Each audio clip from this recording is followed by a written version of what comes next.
Welcome back to episode 6 of the Daniel Smith Color Showdown, and in this episode we are going to be comparing the Cascade Green by Daniel Smith and the Perylene Green by Daniel Smith. Now the Perylene Green is following on from episode 5 where we compared the two Perylene red colors.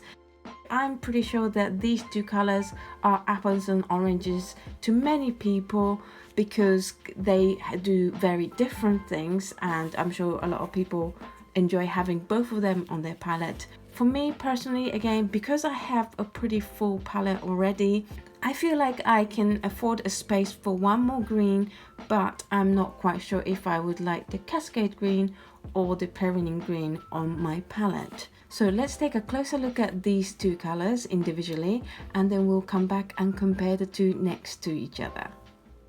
First up is Cascade Green by Daniel Smith. It is a series 1 color, so a lot cheaper than the Perylene Green that's coming up. It is made up of PBr7, which is a natural iron oxide, and PB15, which is copper phthalocyanine, which is your basic phthalo blue. Jackson says Cascade Green is a cool, dark, mossy green named after the Cascade Mountains. This product has a superb light fastness and a beautiful clarity when used as a wash. It is classified as excellent light fastness, semi-transparent, granulating, and medium staining. Next up is Perylene Green by Daniel Smith, and it is a series 2 color, so it's a fraction more expensive than the Cascade Green. It is made from PBK31, which is a Perylene black. Jackson says Perylene Green is an almost black mass tone that turns on the application of water to a blue-green wash. Medium staining and semi-transparent, Perylene Green yields wonderful glazes for under or over other colors. This paint is fantastic for delineating shadows or creating moody landscapes, ominous horizons and stormy seas. So it has a wide range of uses in terms of landscapes. It is classified as excellent light fastness, not granulating, and medium staining and semi-transparent. We are back. The paints have dried and they are both very beautiful, but very, very different indeed. So this side is the Cascade Green and this side is Perylene Green. Can I just say, like, I knew Cascade Green was interesting, but I am blown away by how beautiful the Perylene Green is. I think it is a really moody color, a bit like indigo to me, and I'm pretty sure that this is going in my palette already. So anyway, let's take a closer look at both of these colors. This side is Cascade Green and this side is Perylene Green. Now the Cascade Green as a wash creates amazing texture and color. It is a granulating color. I just brought the camera closer to you so that you can get a better look of the texture that happens in the Cascade Green. Within the mass tone, it's quite heavily granulated and almost as granulating as I would say the Green Apatite Genuine. Maybe a little bit less, but it's close. However, as you add more water to your wash, the blue separates away from the rest, and it's quite random, unpredictable in where the blue is going to come out and where the rest of the paints are going to come out. However, what I did here was to paint the mass tone, dip my brush in the water to get rid of some of the pigment out of my brush, and then come back in with a lighter wash.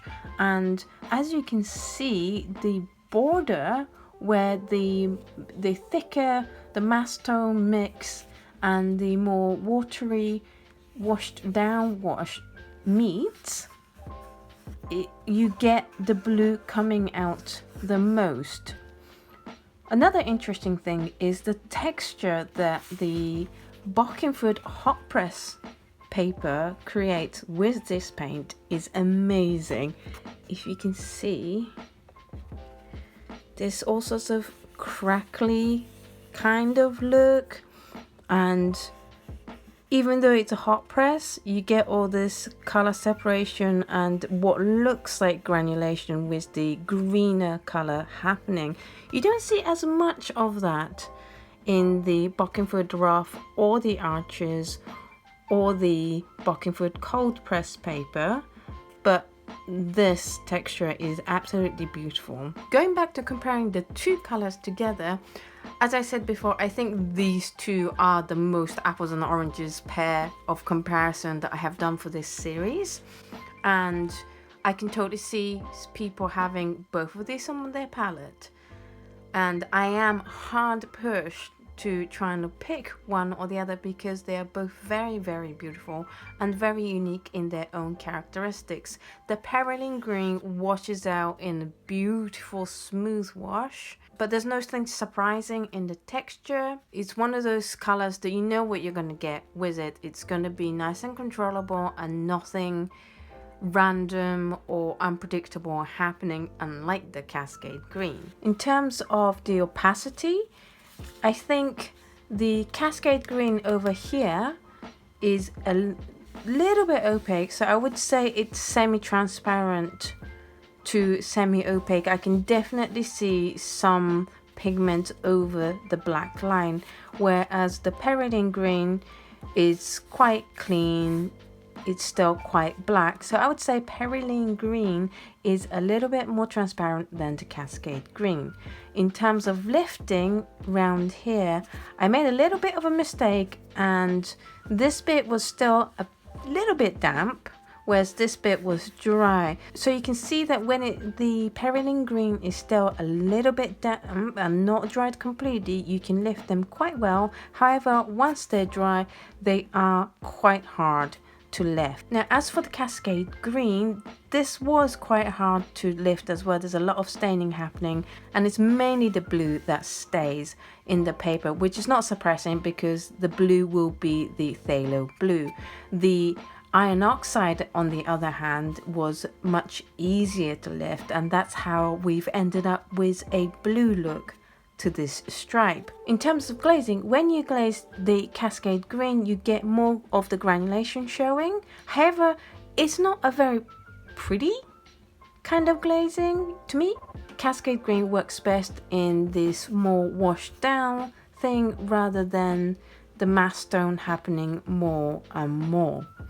With the Perylene Green, it layers very well. However, because they both have staining properties within themselves, when you come to glaze, you don't have a problem of the first layer lifting, so they both glaze quite well.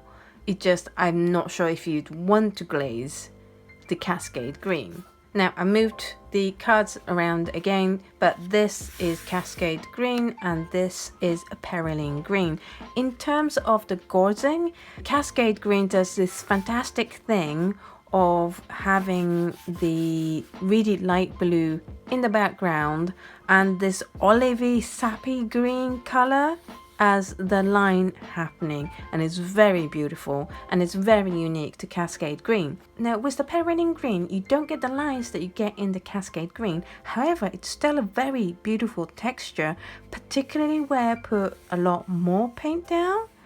It's very unique and more subtle, but no less beautiful texture. In episode 5, where we compared the Perylene Maroon to the Perylene Violet, we learned that the Perylene colors do amazing things with salt.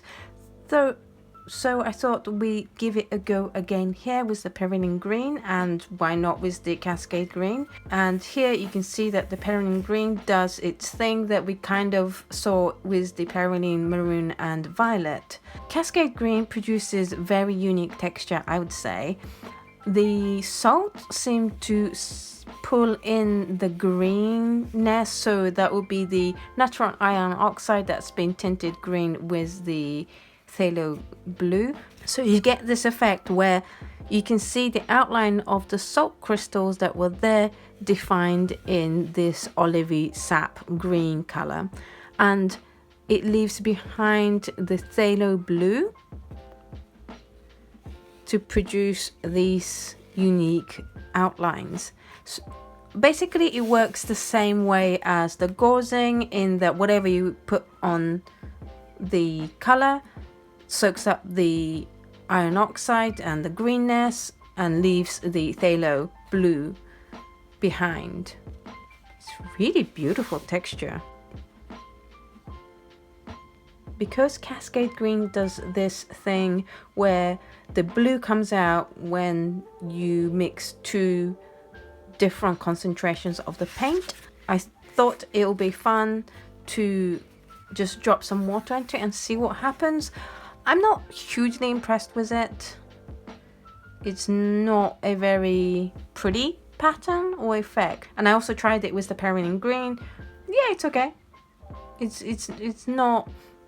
Neither of them are something I feel like I need to bring into my art, but you can do this if you want to. In terms of how the two color mixes with other colors around the color wheel, this side is Cascade Green and this side is the Perylene Green. Since green is neutralized by the orange and reds, neither of them produce a very pretty mix. However, both of them are very interesting and beautiful in the way it mixes with the rest of the colors. And in particular, the phthalo turquoise mixed with the Cascade Green is very beautiful, where you get the phthalo turquoisey color but with this kind of sappy olivey green granulation happening within the color. I also really like how the Perylene Green kind of makes these 8 colors into more inky colors. I think they are very beautiful. Particularly the quinacridone rose, the quinacridone violet, phthalo blue yellow shade and phthalo turquoise mixes very beautifully with the Perylene Green. Now, would I consider Perylene Green to be a mixing color? Not as much as Undersea Green, because Undersea Green somehow managed to produce very beautiful colors with all the colors. However, it is pretty good at mixing with other colors, with the exception of the red orange and the scarlet lake. I even like this really bright green, springy green, not even springy green, it is almost neon kind of green that Perylene Green and Iridium produces. So in terms of mixing, I would say the Perylene Green is the better mixer of the two. However, you do get some very nice soft shades out of mixing Cascade Green with the other colors as well. In conclusion, they are both very beautiful and very unique colors. This is apple, this is oranges.